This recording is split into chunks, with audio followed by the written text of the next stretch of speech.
How many of you had the good fortune to see her portray Norma Desmond on stage in Sunset Boulevard? So did I. An unforgettable experience, and it's appropriate that our opening montage was set to that song. Ladies and gentlemen, let's welcome our honoree today, Miss Glenn Close.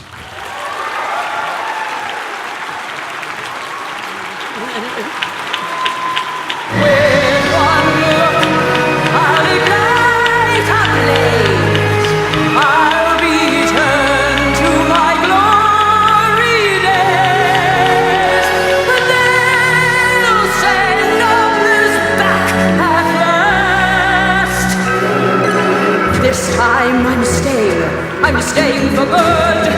I'll be back where I was born to be. With one look, I'll be there.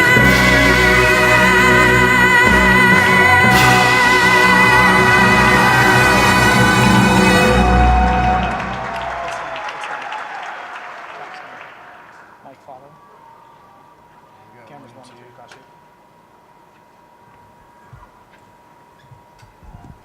I think they like you. Welcome. Thank you.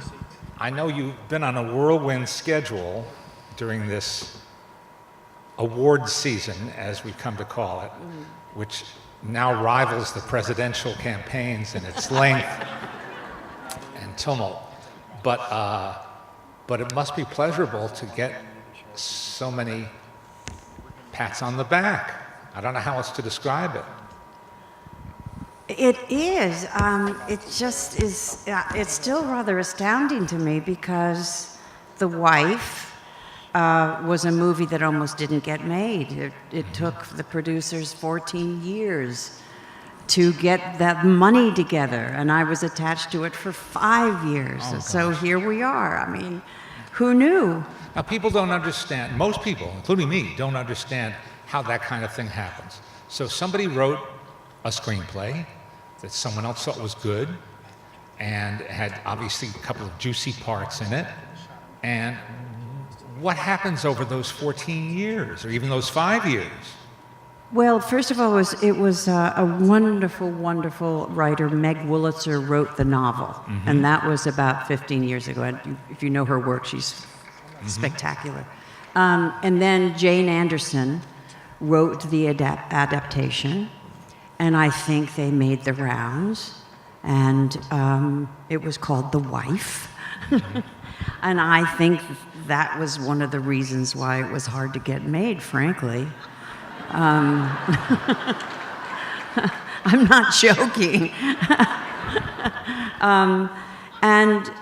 You know, things like that, they fall out, and I think Jane told me at least twice or 3 times she thought it was absolutely finished and it would never happen. And then somehow it got to my agents who sent it to me, and I thought, well, this is interesting. It's different from anything I've ever done before. So I said, put my name on it and see what happens. And they had a director that fell out. Then we had another director, Bjorn Runge, who came over to New York to meet me, and we had breakfast. He spoke quite broken English. He had never made a film in English. Was a very accomplished theater and film director in Sweden, and also had written for film and for theater. And there's something about him that I really, really liked. And instinctively, I thought, yes, I would like to make this movie with you. So he was set, everything was going, and then he got ill. And people said, should we go with someone else? And the decision was made, no, to wait for Bjorn, and that was another year. So we waited for Bjorn, and I think that was the best decision, because I think of him as a total collaborator in my performance, because he trusted the close-up. He knew where to put the camera, and he knew how to light our faces. My performance in The Wife, a lot of it is just in close-up, and without his wonderful instinct about that, I don't think it would have had the impact that it has. Had you ever worked with Jonathan Pryce before? No, but I'd certainly admired him and loved his work. And I'd just seen him in a remarkable, he was Shylock in a remarkable production of The Merchant of Venice for the Old Globe Theater. He just blew me away. So I was very, very excited. That's great. Well, it must be all the more satisfying to have this success given that long gestation period and build-up to finally having a film you could show to people. And a good film, I know. Well, too. the thing that's remarkable is that when we made it, it was the late fall of 2016, before the Me Too movement. Then we premiered at Toronto Film Festival to an incredible acclaim, and then Sony bought it and said, we're going to wait for a year because it was kind of near the end of the year, and they wanted to have time to do it properly. And I have to say, again, that the way they handled that little movie is remarkable. So, and while all that was happening to our film, The Wife, the Me Too movement started, and all those issues came to the fore. Timing.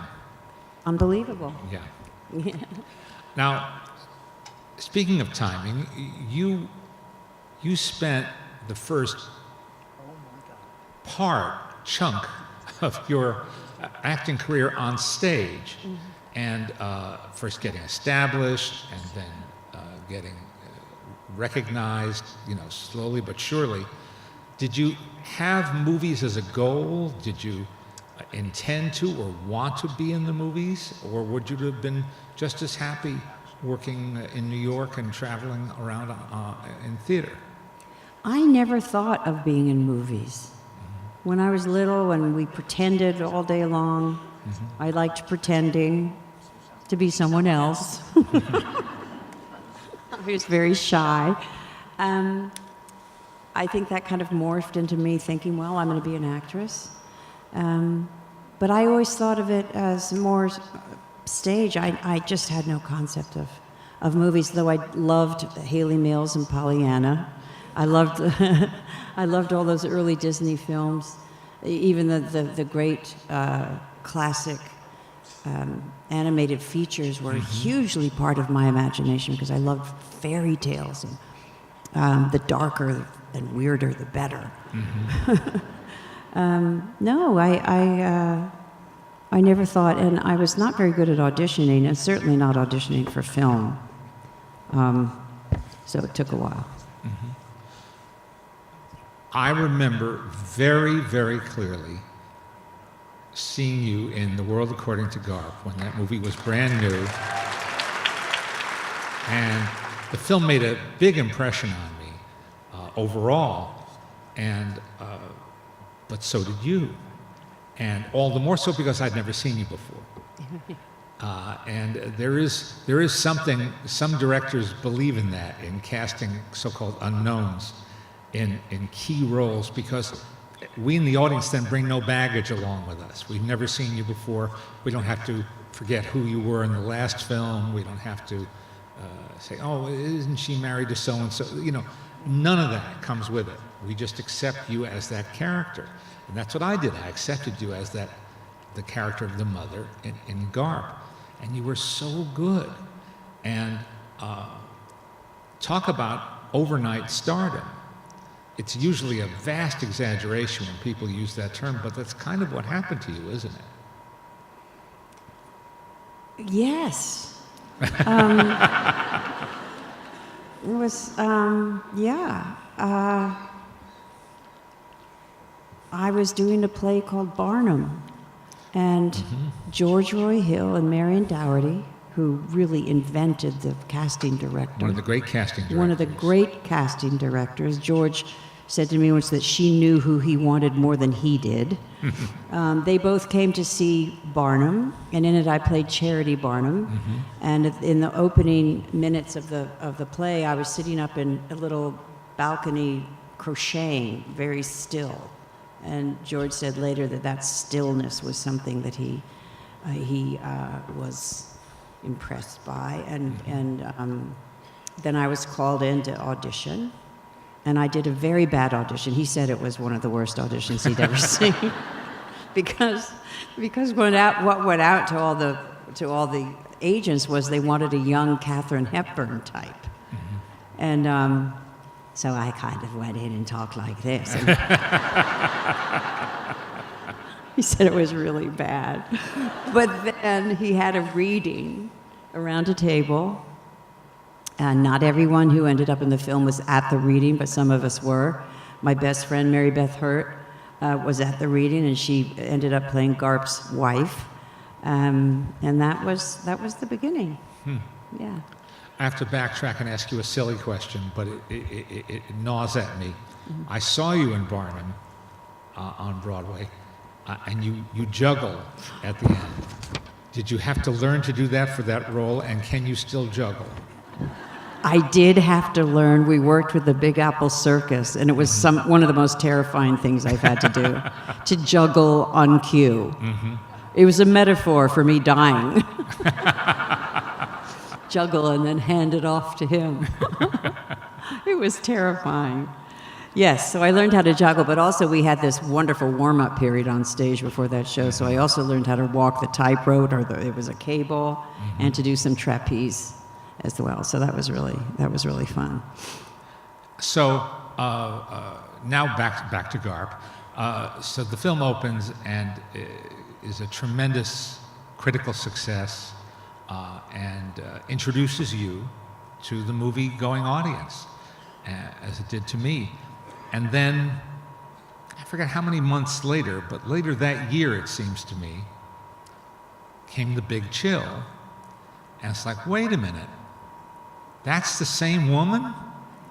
That woman, that austere, older, it was vague as to how old you were as the mother, but that austere, older woman playing the mother in Garp is this hip, young woman who's having a college reunion with her 30-something friends. And I know you've heard this probably innumerable times over the years, but that was just as startling. It's like, oh, that's Glenn Close too. Were you surprised at the reaction? Well, again, that was to The Big Chill. Yeah. Well, I didn't know anything back then. I mean, it was my second film. You're about to be upstaged. Hippie! Hippie! Pip! Hippie! Over here! Pip! Here, Pip! Hippie! And he thinks, Hippie! Pip! Hippie!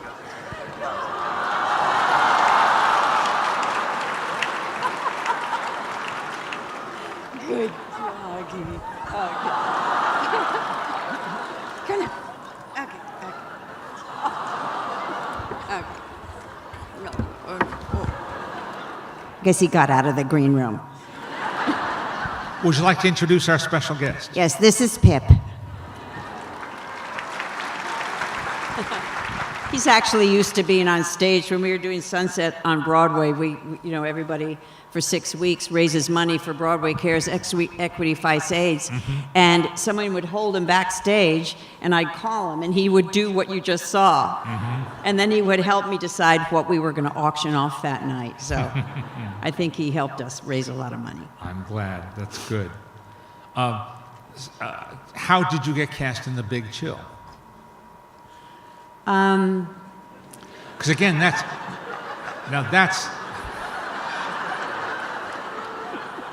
You told me this was. In my role as interviewer, I'm going to try to ignore Pip. I'm a dog lover, mind you, dog owner and a dog lover, but I'm going to make an attempt to pretend that Pip is not there. Okay. You are welcome to. He'll probably go to sleep. All you like. He'll probably go to sleep. Yeah. Larry Kasdan had a reading, again, a table read in New York. Bill Hurt was there, Kevin Kline was there, my friend Mary Beth was there, who had been married to Bill and had just broken up with Kevin. So I think that's why she didn't get cast. I thought he thought it was too dangerous. It was from that. I remember going in and saying to Larry, I bet I know who you want me to be. You want me to be the wife, right? The nice, and he said, yeah. I said, well, I wanted to play the part that Mary Kay played. I thought that was a cool part. You get to sleep with the husband.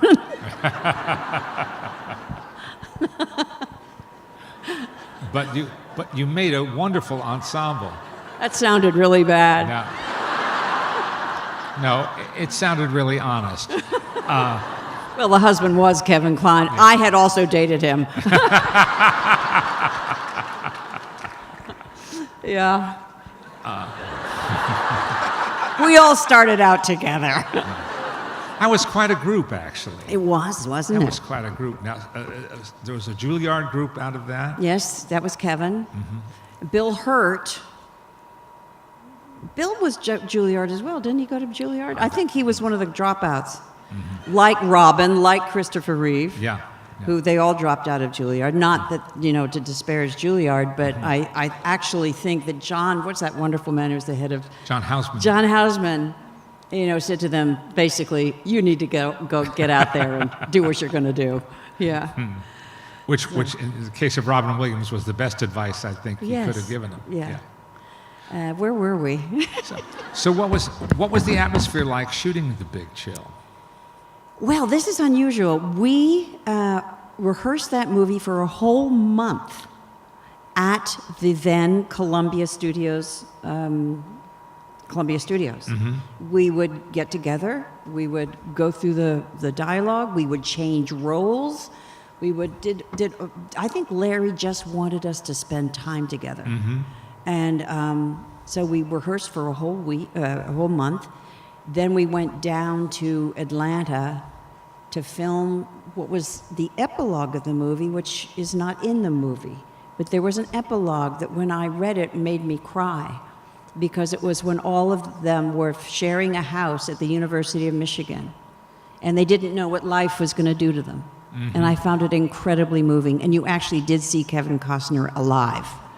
Mm-hmm. I guess a lot of people know that, but just in case you don't, it's a college reunion caused by the death of one of their close friends, and that close friend who dies was played by a then unknown Kevin Costner, and his part got cut from the movie. So though you do see him as the corpse in the mm-hmm, beginning, mm-hmm, mm-hmm. You don't see his face though. So it's almost his screen debut. Yeah, it's his screen debut with a big asterisk. It is a screen debut. A very unusual screen debut. Indeed. So we're going to take a look now at these first two crucial films of yours, The World According to Garp and The Big Chill. Take a look at the screen.